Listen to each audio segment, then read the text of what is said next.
diapers, dating 1929, ngayon 599 na lang. Buti na lang may iba't ibang sizes pa sila. Kumuha na nga ako ng isa at naging 629 nga pala siya with tax.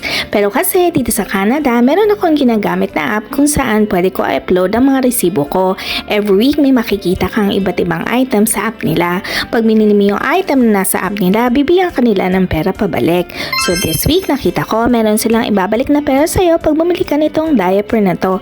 Napakabilis lang ng proseso, simbilis ng pag-oo mo sa jowa mo.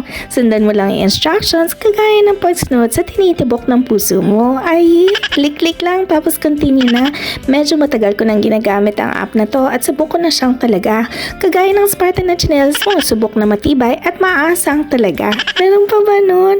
O ayan, nakalagay take photo na kaya smile ka na. Hindi, take photo yung resibo, hindi selfie.